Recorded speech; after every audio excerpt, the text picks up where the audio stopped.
Banyak ya. Pertama, Presiden menyampaikan dulu terkait capaian yang sudah diraih oleh pemerintahan Prabowo Gibran. Itu Presiden menyebut 130 hari. Kemudian setelah itu kita beri kesempatan untuk masing-masing Pemret mengajukan pertanyaan. Kalau saya rangkum pertanyaannya itu banyak ya, mulai dari persoalan geoekonomi ya, karena pertama terkait dengan Trump, kenaikan tarif Trump. Kemudian ada isu-isu domestik, persoalan politik, persoalan ekonomi. Kalau persoalan politik lebih ke bagaimana komunikasi apa yang dilakukan oleh pemerintah ini kepada seluruh pemangku kepentingan di negeri ini yang dirasa masih banyak kekurangan gitu.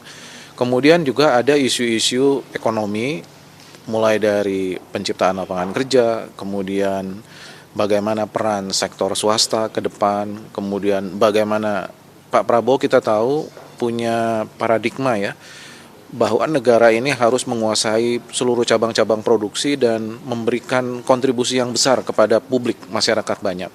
Artinya peran negara menjadi sangat besar, oleh karena itu banyak memang dieksplor upaya-upaya negara untuk terkait dengan peningkatan kesejahteraan masyarakat. Mulai dari makan bergizi gratis, kemudian Pak Prabowo juga menyampaikan soal pengecekan kesehatan gratis, kemudian pendirian sekolah, kemudian Danantara, kemudian koperasi. Jadi banyak hal yang dilakukan. Nah, kemudian ada juga peran sektor swasta. Menarik juga Pak Presiden menjelaskan apa yang ada di pikirannya tentang seberapa strategis peran swasta yang harus berdampingan dengan capitalism estate ya. Kemudian ada peran koperasi dan ada peran dari UMKM. Jadi itulah isu-isu ekonomi yang disampaikan oleh Presiden. Tetapi ada juga isu yang lain, yaitu soal penegakan hukum.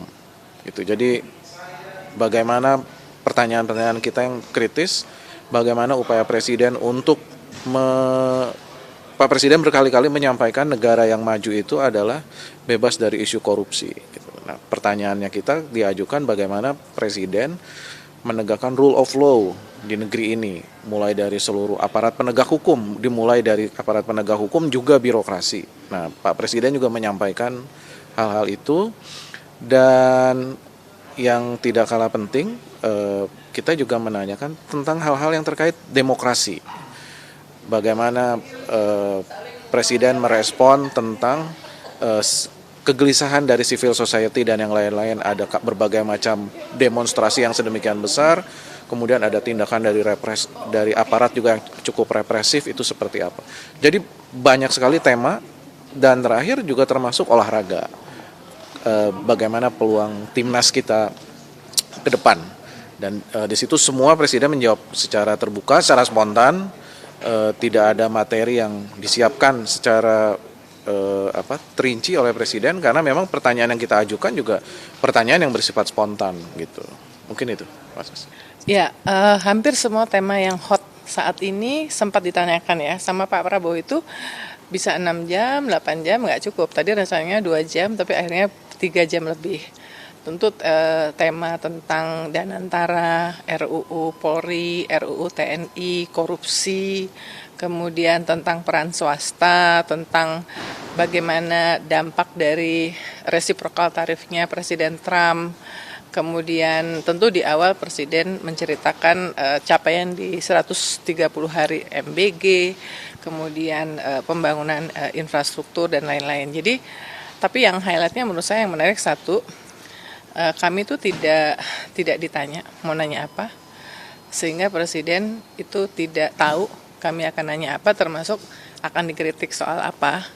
Menurut saya itu hal yang baik ya, karena masih ada narasumber yang suka nanya dulu pertanyaannya apa gitu ya. Presiden siap untuk menjawab pertanyaan apa saja, siap untuk dikritik, siap untuk di-challenge back dari jawabannya, dan semua pertanyaan dijawab cukup lengkap. Apakah jawabannya memuaskan atau tidak, tentu masing-masing kita yang bertanya punya ukurannya sendiri-sendiri ya. Tapi menurut saya ini langkah yang baik untuk menggambarkan keterbukaan dari pemerintahan Presiden Prabowo karena kan beliau mengakui bahwa ada masalah soal komunikasi publik. Nampaknya orang-orang yang menyampaikan komunikasi selama ini, satu, orang baru, nggak punya pemahaman mengenai public communication. Kemudian yang kedua juga tidak secara langsung mengetahui proses pembuatan keputusan yang berakibat bagi publik. Nah ini kan kita bisa tanya dan dijawab langsung sama presidennya. Jadi ini kesempatan yang langka yang harus dimanfaatkan oleh siapapun gitu. Kedepan acara semacam ini akan ditanda kutip ditradisikan itu atau gimana Mbak? Ya tadi Pak Wamen Komdigi Anggaraka Prabowo mengatakan bahwa rupanya Presiden merasa suka dengan interaksi tadi meskipun ada kritik-kritik dan berharap bahwa apakah setiap 1 bulan atau tiap 3 bulan diskusi dengan media ini akan dilakukan. Peserta medianya sendiri Mbak, apakah juga akan makin bervariasi lagi atau bergantian atau gimana? Kalau itu saya belum tahu karena benar-benar ini yang memutuskan adalah Wamenkomdigi Anggaraka tentu atas diskusi dengan Presiden. Makanya kan tadi nama satu-satu dihafalin sama Presiden ya. Jadi tentu Presiden mungkin memilih untuk kali ini media yang mana, tetapi ya tidak tertutup kemungkinan bahwa untuk yang berikut-berikutnya termasuk brainstorming. Artinya sebelum kebijakan publik itu diluncurkan, kan bisa juga untuk berdiskusi dengan media ya, masukan-masukan, terima input. Dan media itu kan kayak jadi mata dan telinganya dari masyarakat ya. Sehingga kita bisa menyampaikan masukan-masukan itu sebelum kebijakan itu diluncurkan. Ya. Yang pasti kesempatan untuk bisa berbincang, bertanya langsung dengan orang nomor 1 di negeri ini, dengan Presiden, itu kesempatan yang berharga untuk siapapun, terutama untuk media.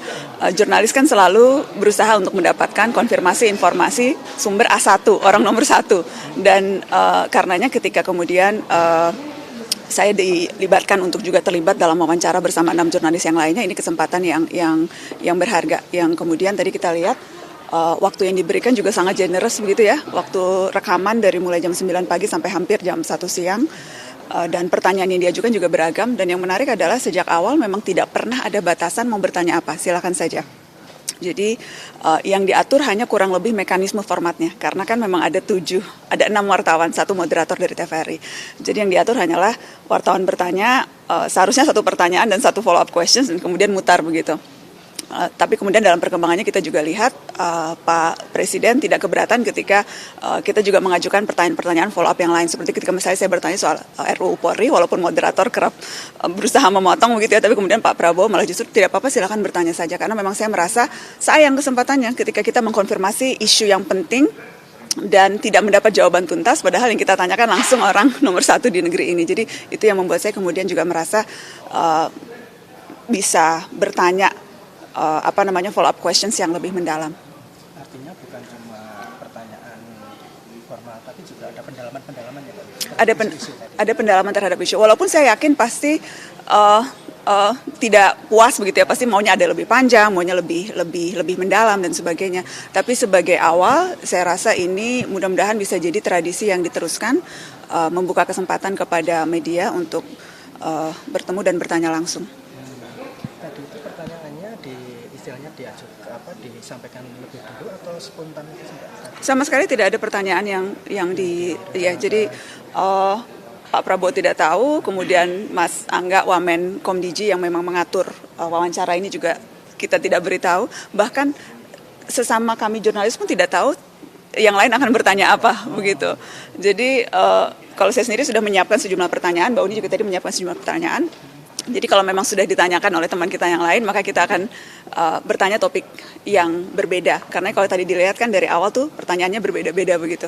Karena ya memang di awal kesepakatan antar jurnalis adalah ya kalau sudah ditanyakan, ya mari move on ke pertanyaan yang lain. Karena kan ada begitu banyak isu nih di negeri ini, dan kesempatan untuk bertanya juga kesempatan yang tidak sering-sering banget begitu. Jadi ya sebisa mungkin diversifikasi pertanyaan, dan rasanya itu yang memang terjadi pada saat tadi kita wawancara Pak Presiden. Pertanyaannya beragam, dari mulai demonstrasi undang-undang TNI, kemudian bagaimana proses partisipasi publik yang minim di proses legislasi, RUU Polri, bagaimana melihat Polri, kemudian juga tadi soal ekonomi, soal Presiden Trump dan tarif.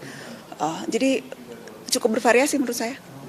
Tadi Mbak Najwa itu ya istilahnya kalau ke depan ini bisa dilanjutkan lagi. Kalau keterlibatan media-media yang lain itu gimana Mbak? Artinya semakin banyak media juga yang ikut dilibatkan.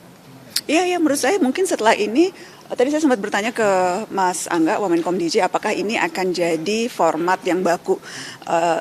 Akan dievaluasi tentunya, dan tetapi ke depannya kesempatan untuk media bertanya langsung, berbincang dengan Presiden, itu kesempatan yang menurut Wamenkom DJ, Mas Angga, itu yang akan terus dibuka. Dan semakin banyak media yang bisa terlibat, karena kan media kan tentunya kan juga beda-beda prioritasnya, beda-beda target audiensnya. Jadi media yang khusus bicara seni, pertanyaan yang diajukan juga pastinya kan yang berkaitan dengan kepentingan pembacanya begitu. Media olahraga tentu nanti bertanya juga seputar isu-isu olahraga. Jadi semakin bervariasi media yang dilibatkan dalam pertemuan dan wawancara dengan Presiden, semakin kita bisa dapat perspektif yang beragam dari orang nomor 1 di negeri ini. Itu akan perannya arti pentingnya bagus ya Mbak ya untuk komunikasi publik pemerintah. Iya, saya percaya semakin terbuka, semakin transparan, maka akan semakin publik juga akan semakin bisa terlibat dalam proses pengambilan keputusan. Karena kan kuncinya kan memastikan keterlibatan publik, termasuk diantaranya ya ikut mendengarkan pertanyaan, kritikan, dan masukan-masukan yang ditangkap media dari publik.